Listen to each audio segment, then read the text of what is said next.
Machnik garage. My 1977 Ford F150 might look a little bit different since the last video. Today we're going to go over what I've done since then, some of the parts I've used from other vehicles, and then finally we'll turn that key and see if it doesn't start up for the first time. Alright, we'll get you in here and we'll go over kind of what I've done. Let's just start out by saying I know nothing about this engine. I know that it's a 5.3. I know that it's from a 2001 Suburban. I know the Suburban was wrecked and that's why it was pulled out. I bought this, it came in a project that was what was said to be halfway completed. So ran into a few issues after getting it in here with the factory exhaust manifolds. As you can see, I don't have factory exhaust manifolds anymore. Right after I got this engine mounted where it is, about 2 days later, a gentleman had contacted me about some Jeep TJ axles I had for sale on Marketplace and said that he had some LS headers with V-band clamps that he'd be willing to trade for them. So naturally I said yeah, because the axles were useless to me and worth basically nothing. So I switched those around. That worked out a lot better. I will show you my exhaust that it's not pretty.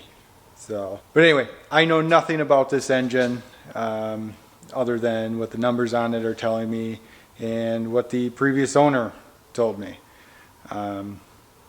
So what I did is I wired up a standalone LS wiring harness, kind of all of that, all of this. I believe it's an Amazon wiring harness. It came with the project that I bought, so that's why I started out with it, thinking, hey, I've got all this, harness already, might as well use it. Well, I should have went the other direction.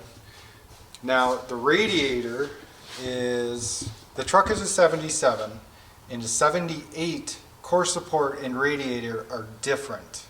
Now, when you're looking around on the internet for aluminum radiators, I really only found them for a 78, 79. Here we've got a 77 year model core support, and it has these brackets that stand the radiator off of the core support, but at the same time, a 77 radiator has these same flanges on it, but the radiator actually recesses back into these brackets. So what this is 77 core support with a 78 radiator, and the 78 radiator mounted flat, so it pushes it closer to the engine. By doing that, I was able to push the radiator back towards the engine utilizing the factory shroud, and I even have a factory LS fan and clutch in there. It should work out fairly well in theory. We may switch to something different in the future because I really do not like how we have to run upper, well, the upper is not so bad. The lower radiator hose is, I don't like it. I'd like to redo it, but I wanted to be able to try and start this. So let me get under there, I'll show you what I mean.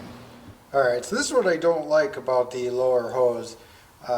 Being that this radiator is set up for a factory engine configuration, the lower hose port on the radiator is on the driver's side, the lower hose on the engine's on the passenger side. So I did have to come across with some silicone elbows and some pipe. I'm not thrilled with this setup. I would like to get a different style radiator, but right now this is functional and we'll just see how this works for now. Alright, now for some of the underside. You can see my exhaust. Like I said, it's what I had. Side back here. It's basically just a straight piece. I think it's 2 1/4. Angled right off the right side header. Going straight back into the muffler. And what I also had was the factory exhaust off of a 2001 Silverado half ton, and I modified up that Y pipe. I just used the bends and the pieces to come around the back side of the transmission because I was really out of room for where the front drive shaft is going to run. And then I did use the factory Silverado tailpipe. I made these hangers right off the factory ones. We got 2 on the back there. And I do probably need to get something up here some more for support, but it'll be fine for right now. Now for the fuel system, I'm just running a returnless system, the Corvette style regulator. So it's just single line going up. This originally was a return style for this 5.3.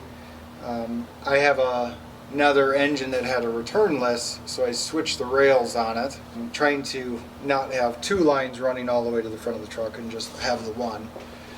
So I've got that here. And then what I did for let's see if we can see.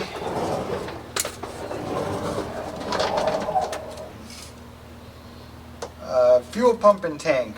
The original tank I think was fine.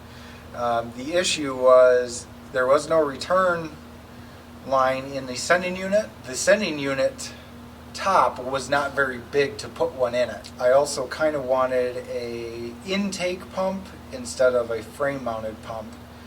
So this is actually a factory tank out of a 96 F150 that mounts behind the rear axle, and it has the factory sending unit and pump in there as well. I did modify the sending unit to have the factory one on there for a 77. It does not work. I'm not 100% sure if it's the sending unit or the instrument cluster itself, but I think we're going to go a different road with that anyway, so I'll probably just have to replace the pump and sending unit again and start over. But lessons learned. But yeah, that rear frame section on these Ford trucks is pretty much the same all the way through, I believe, 96, might even be 97. As long as it's more of the old body style, and it should work in there. I don't know about a mid-tank, but the 19-gallon tank and straps bolt right in. And then you've got plenty of fuel pressure. For drive shafts, I am using Chevy drive shafts. I was able to figure out what lengths I needed, and this one, as you can see written on there, it's out of a 99 Silverado half-ton regular cab long box. I think I may have a little too much sticking out of the tail housing there. If you know, you can let me know. I would say it's approximately 2.5, 2.25 inches, but I figured this was a start. And then the front shaft as well, it fits. I didn't even plan the front one, and it fit right in there perfectly. But we don't need that one in yet, so I left it out. If you look around, you can generally find various length drive shafts, and it's just a matter of finding the right combination of U-joints. I may need to have one made that, if that's too long of a gap, if I get a vibration, I believe we may need one of those, what do they call them, a double cardan U-joint. I don't know. You can tell me in the comments what that's called. But I guess at this point, nothing left to do. We'll turn the key, see if it fires up, and see what happens.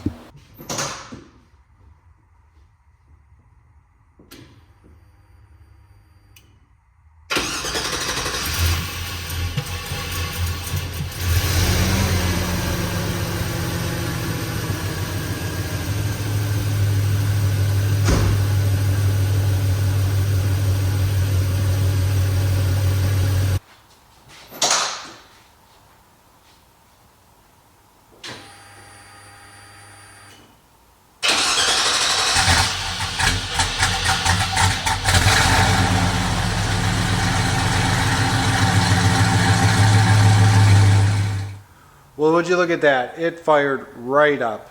A little bit of stumble. Thought maybe it was going to die, but just turned right on.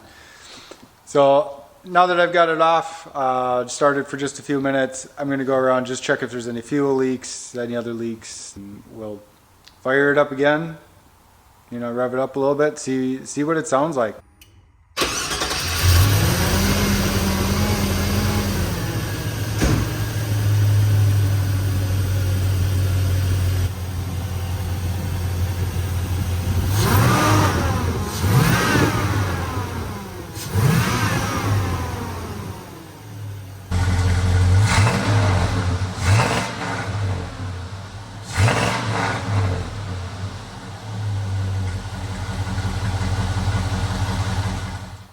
Now, if you like any of what you saw today, go ahead and hit that subscribe button. Follow along as we complete this project and many more that I've been thinking about for a long time.